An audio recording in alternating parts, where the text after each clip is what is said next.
আর এরপরে আল্লাহ পাক বলেন আপনার উম্মতের মুরব্বীদেরকে আযাব দিলে আমার কষ্ট লাগবে, কষ্ট লাগবে। আল্লাহ পাক বলেন, শুনেন আয়াতে কারিমার মাধ্যমে আল্লাহ পাক বলেন, ইয়া ইবাদি, হে দাড়ি পাকা মুরব্বী, ইয়া ইবাদি, হে যুবক, যৌবনকালে ওই যুবকদেরকে আল্লাহ পাক আদর করে ডাক দিয়েছেন। মুফাসসিরিন কেরাম বলেন এত সুন্দরভাবে আল্লাহ পাক আমার বান্দা বলে কাকে ডাক দিয়েছে। মুফাসসিরিন কেরাম অনেক লম্বা চ্যাপ্টার লিখেছেন, জিজ্ঞাসা করছেন আল্লাহ এত আদর করে এত যত্ন করে আপনি কাকে ডাক দিয়েছেন? নিশ্চয় আপনি একজন পয়গম্বরকে ডাক দিয়েছেন। আল্লাহ বলেন না, আমি একজন পয়গম্বরকেও ডাক দেই নাই।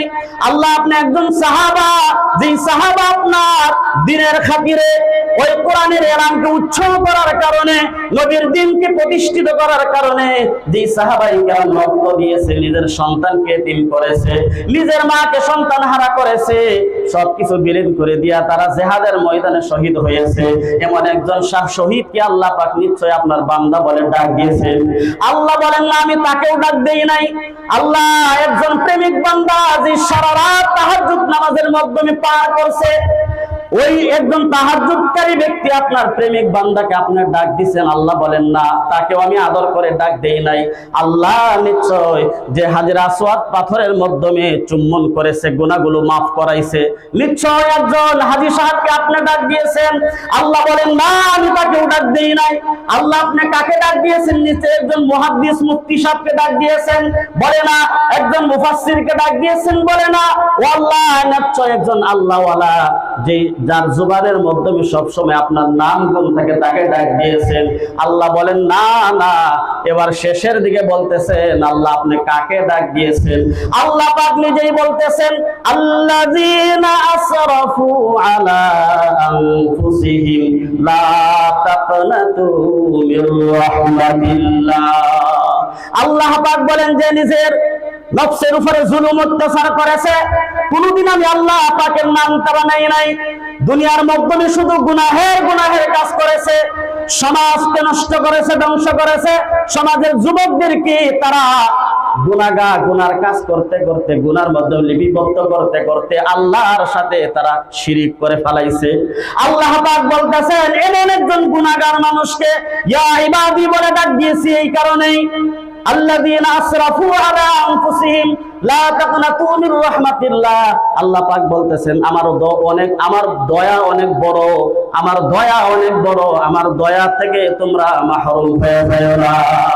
ইন্নাল্লাহা ইয়াগফিরুয যুনুবা জামিআ। আল্লাহ পাক বলেন বান্দা একবার আমাকে ডাক দে, একবার আমাকে ডাক দে, আমি তার সমস্ত জীবনের গুনাহকে মাফ করে দেব। সুবহানাল্লাহ। আমার বন্ধুগণ, একজন ব্যক্তি আল্লাহ পাক তাকে 300 বছর হায়াত দিয়েছিল। কয়শো বছর? 300 বছর হায়াত দিয়েছিল। আমরা বাঁচি কয় বছর গো? জুলুম 40 থেকে 60, টাইনা 70 যায়, তারপরে আর রাহা যায় না। জেসিবি দা টাইনাও তারা আর দুনিয়া তারা হন জানা 70-এর পরে বাঁচেই না মানুষ। বাঁচে গো? বহুত কম এরকম মানুষ আছে যে সেঞ্চুরি কুবাইছে, আর নাতে সব হাফ সেঞ্চুরি ছবি। 300 বছর হায়াত দিয়েছিলেন আল্লাহ পাক। ওই ব্যক্তি শুধুমাত্র নিজের হাতের দ্বারা মূর্তি বানাইতো, ওই মূর্তিকে সম্মুখে রাইখা সাজদাস করায়া শুধুমাত্র মূর্তির পূজা করতো, ডাকতো ইয়া সালাম ইয়া সালাম ইয়া সালাম ইয়া সালাম। সালাম আরবি শব্দ অর্থ হইল মূর্তি। বলেন ইয়া সালাম বলতে বলতে 300 বছর পার করে ফেলেছে। এই যে দাহে সামনে নিয়ে কত দুধ কলা কত কিছু দেয়, এই সোনার চান তো আর মুখ খুললা খায় না, আর তার জবাবও দেয় না। যা কিছু টাকা পয়সা আছে সবকিছু মানে যত আদর যত্ন করণ লাগে সবকিছু দেয়া করে, কিন্তু তার ডাকের ইশারা পায় না। 300 বছর পার হয়ে যাওয়ার পর হঠাৎ করে একদিন ঘুমের মাধ্যমে ক্লান্তিত হয়ে ভুল করে ডাক দিছি ইয়া রহমান ইয়া রহমান ইয়া রহমান বলে ডাক দিয়েছে। আল্লাহ পাক বলতেছেন ফেরেশতা তুই সাক্ষী হয়ে যা, তার 300 বছরের গুনাহ আমি আল্লাহ মাফ করে দিলাম। আমরা কয় বছর গুনাহ করছি, কয় বছর অন্যায় করছি, 300 বছরের গুনাহ যদি আল্লাহ এক দাহে মাফ করে দিতে পারে, তাহলে আমরা কি পারে না? হে আল্লাহ কেউ নাই নাকি? বদলে গেছে গো না আছে? জোরে বলেন আছে না ভাই? আল্লাহ পাক আমাদেরকে মাফ করা হয়তো না। আল্লাহ পাককে ফেরেশতা জিজ্ঞাসা করলো, আল্লাহ বুঝবার পাইলাম না, 300 বছর বড় নাফরমানি করেছে, শুধুমাত্র পুতের ইবাদত বন্দেগী করেছে, তার কোনো জবাব দেয় নাই, সব জিন্দেগীর যা কিছু কামাই ইনকাম তার পাশে খরচ করেছে, কোনোদিন তার জবাব দেয় নাই, তার সমস্যা সমাধান করে নাই।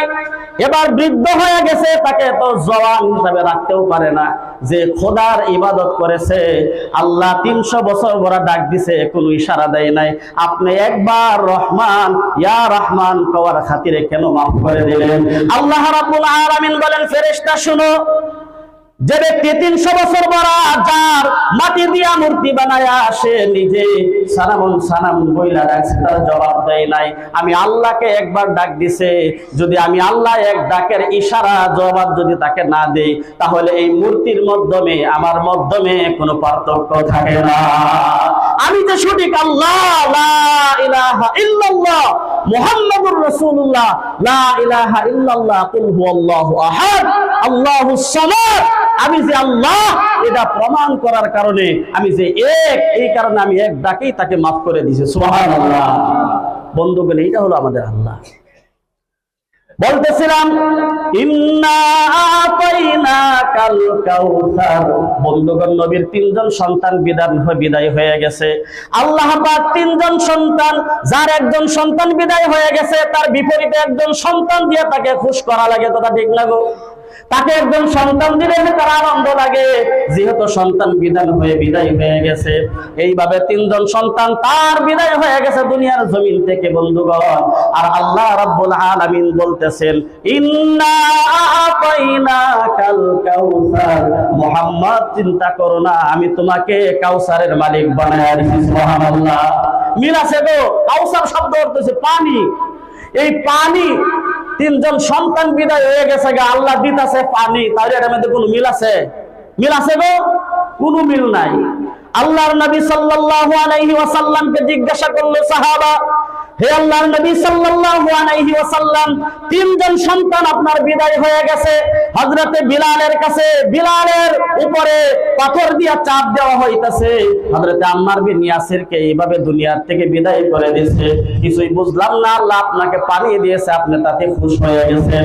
আল্লাহর নবী সাল্লাল্লাহু আলাইহি ওয়াসাল্লাম বলেন, সাহাবা, ওয়া আলামু মা লা তা'লামুন, আমি যা জানি তোমরা তা জানো না, আমি নবী যা দেখি তোমরা তা দেখো না, আমি নবী যা বুঝি তোমরা তা বুঝো না। বলেন সুবহানাল্লাহ। এই সাহাবা শুনো, হাসরের ময়দানে যে হাসরের মাঠ কায়েম হবে, এইবার সূর্যটা কত উপরে থাকে, ওই সূর্যর শুধুমাত্র একটি মুখ দিয়া জমিনের মাধ্যমে তাপমাত্রা আসে। এই যে গরমের দিন গেছে, কেমন গরম লাগছে ভাই, কেমন গরম লাগছে, অস্থির হয়ে গেছে মানুষ, গাছতলার মাধ্যমে শান্তি পায় না। এত উপর থেকে, এত লাখো কোটি মাইল উপর থেকে সূর্যের তাপমাত্রা জমিনের মাধ্যমে আসে, তাই মানুষ অস্থির হয়ে গেছে। আল্লাহর নবী বলতেছেন, কিয়ামতের দিন ওই সূর্য মানুষের মাথার আধা উপরে থাকবে, আর সূর্যের 12টা মুখ আল্লাহ পাক খুলে দিবে। 12টা মুখ দিয়া যেই জমিনের মাধ্যমে হাসরের মাঠ হবে, 40,000 বছর বড় আল্লাহ পাক এই সূর্যকে মাথার আধা উপরে নামায়া 40,000 বছর বরাত ভোল্টেজ দিয়ে তাপ দিব, জমিন গলতে গলতে গলতে গলতে তামা হয়ে যাইব। বলে ওই হাসরের ময়দানে মানুষ তামার উপরে ঘোরাফেরা করবে, মাথার আধা উপরে সূর্য থাকবে, মানুষের মগজগুলো গলে গলে গলে গলে ওই মগজের পানির মধ্যে মানুষ সাঁতার কাটবে। আল্লাহর নবী বলতেছেন, সাহাবা শুনো, এই সময়ের মাধ্যমে মানুষ পানি পানি পানি পানি করে করে মানুষ হতাশ হয়ে যাবে। আমার উম্মত যারা থাকবে, আমার উম্মত যারা থাকবে, আল্লাহ পাক দেওয়া কাউসার, ওই হাসরের ময়দানে আল্লাহ পাক বলেছেন যে বিন্দু পরিমাণ পানি পান করবে, জান্নাতে যাওয়া পর্যন্ত তার আর হাসরের ময়দানে পিপাসা লাগবে না। সেই জন্য তো আমি খুশি হয়ে গেলাম। তাহলে বোঝা গেল এইটাও নবীর উম্মতের জন্য নবী খুশি হয়ে গেছেন। সন্তানগুলো হারিয়ে ফেলেছে, অস্থিরের মাধ্যমে নবী স্থিরের মাধ্যমে এসেছেন, নবী খুশি হয়ে গেছেন। আল্লাহর নবী সাল্লাল্লাহু আলাইহি ওয়াসাল্লাম ওই কাউসার কেমনে ভাবে পাইবো, ওই কাউসার কেমনে ভাবে আল্লাহর কাছ থেকে হাদিয়া হিসাবে নিলেন। মেরাজের রজনীতে হযরত জিবরাইল আলাইহিস সালাম যখন সমস্ত ঘুরা ফিরা যখন দেখাইলেন, নবীজি ওই কাউসারের একটা খবর দেখলেন, একটা গম্বুজ দেখা যায়, আর ওই গম্বুজের চতুর্দিক দিকে বিসমিল্লাহির রহমানির রহিম লেখা। ফেরেশতাকে জিজ্ঞাসা করলো, হে ফেরেশতা শোনো, জান্নাতের মাঝখানে ওই যে কাউসার যে বস্তুটা আমি দেখতেছি গম্বুজের মতন, ওই গম্বুজটার মানে কি? ওই ফেরেশতা জিবরাইল বলতেছেন, হে ইয়া রাসূলুল্লাহ, এটা হলো জান্নাতের নেহের, এটা হলো কাউসার। এইটা আল্লাহ রাব্বুল আলামিন হাসরের ময়দানে ওই গরমের মাধ্যমে যখন এক বিন্দু পরিমাণ পানি যারা পান করবে, জান্নাতে যাওয়া আগ পর্যন্ত হাসরের ময়দানে পিপাসা লাগবে না। আল্লাহর নবী বলতেছেন, জিবরাইল বলো, এটা আমার উম্মতের দরকার, এইটা পাইতে গেলে কি ইবাদত বندگی করা লাগবে? জিবরাইল বলতেছেন, দেখেন ওই কাউসারের চতুর্দিক দিকে আরবি শব্দ দিয়ে লেখা মোড়ানো আছে। নবীজি তাকায় দেখলেন বিসমিল্লাহির রহমানির রহিম লেখা। বলতেছেন এইটা পাওয়ার জন্য যত ভালো কাজ দুনিয়ার মাধ্যমে করা আগে যে ব্যক্তি বিসমিল্লাহির রহমানির রহিম পাঠ করবে, আল্লাহ রাব্বুল আলামিন তার কারণে এই আবে কাউসারকে রিজার্ভ করে দিবে। সুবহানাল্লাহ। দুনিয়ার যত ভালো কাজের আগে যে একবার বিসমিল্লাহ পড়বে, বলেন পানি খাওয়ার আগে বিসমিল্লাহির রহমানির রহিম, বাড়ির মাধ্যমে ঢোকার আগে বিসমিল্লাহির রহমানির রহিম, খানা শুরু করার আগে বিসমিল্লাহির রহমানির রহিম, আছে না ভাই? যত ভালো কাজ করার আগে বিসমিল্লাহ যে ব্যক্তি পাঠ করবে, আল্লাহ রাব্বুল আলামিন তাকে কাউসার দান করবে। সুবহানাল্লাহ। বন্ধুগণ, এই যে এই ওয়াজটা বিসমিল্লাহর ওয়াজ, ভাইরা কই যান? জরুরত যাদের আছে তারা যাইবেন, জরুরত পুরা হওয়ার পরে ইনশাআল্লাহ বসবেন, ঠিক আছে গো? দোয়া করবো সবেরই নিয়ে, আমার একটা আশা, এই দোয়া করবো উম্মতের কারণে, নবীর উম্মতের কারণে, আমাদের ছেলে মেয়ে সন্তান মা বাবা যারা দুনিয়ার থেকে বিদায় হয়ে গেছে তাদের কারণে শেষ মুহূর্তে ইনশাআল্লাহ দোয়া হইব। আল্লাহর নবী সাল্লাল্লাহু আলাইহি ওয়াসাল্লাম দুনিয়ার মাধ্যমে আসার পর যত ভালো কাজ করেছিল, সব কাজের আগে বিসমিল্লাহির রহমানির রহিম পড়ার পর এই যে খুশখবরি হযরতে জিবরাইল আমিন দিয়ে গেলেন, ইন্না আতাইনাকাল কাউসার। আল্লাহর কাছে প্রশ্ন করলেন, আল্লাহ আমি যদি কাউসারের মালিক হইতে চাই, আমার উম্মতের জন্য কাউসারের প্রয়োজন, তাহলে আমার কি করতে হবে? আল্লাহ রাব্বুল আলামিন এক নম্বর বলেন, ফাসাল্লি লিরাব্বিকা ওয়ানহার, এক নম্বরে নামাজ পড়তে হবে। তাহলে বোঝা গেল আমরা যদি নামাজ না পড়ি, কিয়ামতের দিন এই কাউসার থেকে আমরা বঞ্চিত হয়ে থাকব। দুই নাম্বার হলো, এক নাম্বার ফাসাল্লি লিরাব্বিকা, তোমার রবের নামে সালাত আদায় করো, নামাজ আদায় করো। তারপরে হলো কুরবানি। আল্লাহর নবীকে বললেন, হে হাবিব শোনো, এই কাউসারের মালিক যদি আপনি হতে চান, তাহলে আপনার দুইটা আমল করা লাগবে, একটা হলো নামাজ পড়া, আর একটা হলো আল্লাহর রাস্তার মধ্যে কুরবানি করা। এই যে ফাসাল্লি লিরাব্বিকা ওয়ানহার, ওয়ানহার শব্দ হলো কুরবানি। এখন তো আমরা কুরবানি বুঝি কোনটা, যেটা বকরা ঈদের সময় যেটা আয়ে, আমরা শুধু ভাবি যে কুরবানি বোধ করি এইটাই। দেখবেন মানুষ অস্থির পাগল হয়ে যায় কুরবানির পশু কেনার কারণে। মার্কেটের মধ্যে গিয়া কুরবানির গরু যেই হেন পাওয়া যায়, জানোয়ার পাওয়া যায়, সবই ব্যস্ত। কেলা কত দামি কুরবানি দিবার পাইব, কুরবানির মাঠের মধ্যে কার গরু কত দামি হইব, সবই এই কম্পিটিশন আছে না নাই? আপনাদের এখানে আছে, আমাদের এখানে তো আছে, যাই বলতেছি। এই যে মসজিদের মধ্যে আজান হয়, নামাজ পড়া হয়েছে ফরজ, এই ফরজ নামাজের সময় মানুষের কেনাকাটার মধ্যে ব্যস্ত থাকে না নাই?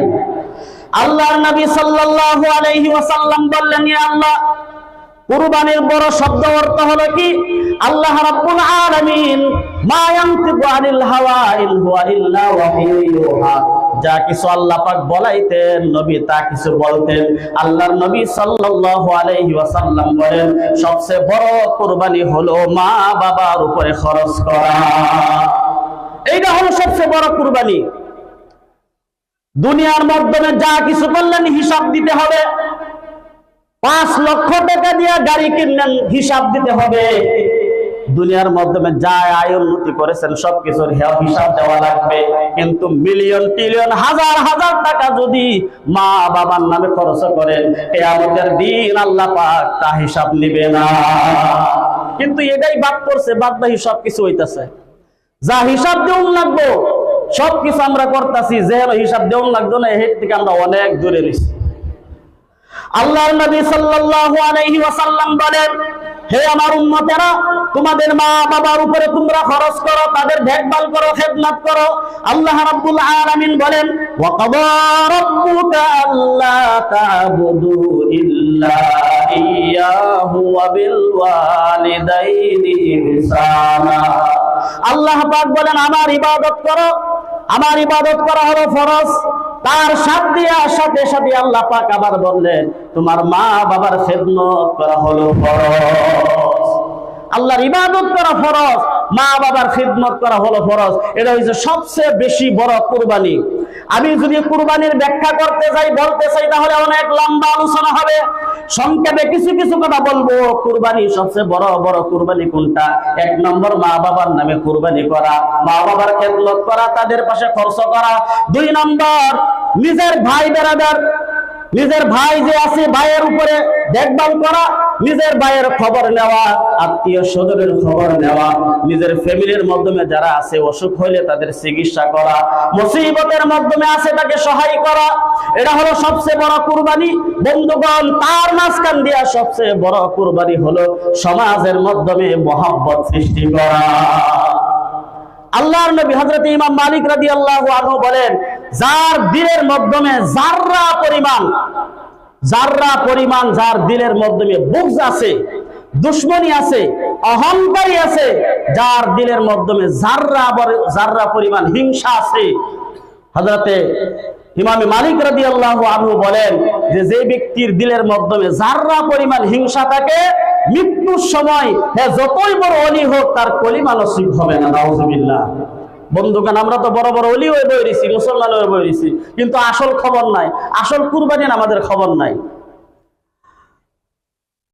আমার বন্ধুগণ, শাহ আব্দুল আজিজ মুহাদ্দিস দেহলভী রাহমাতুল্লাহি আলাইহি বলেন, যে ব্যক্তি দুনিয়ার মাধ্যমে একজন আরেকজনকে অপমানিত করলো, লাঞ্ছিত বঞ্চিত করলো, তুচ্ছ ব্যবহার করলো, এই ব্যক্তি যদি মুসলমান হয়, তারপরে যদি দুনিয়া থেকে বিদায় হয়ে যায়, দুনিয়ার থেকে বিদায় হওয়ার পর আমরা স্বাভাবিকভাবে সবাইকে কবরের মাধ্যমে রাইখা আসি না গো?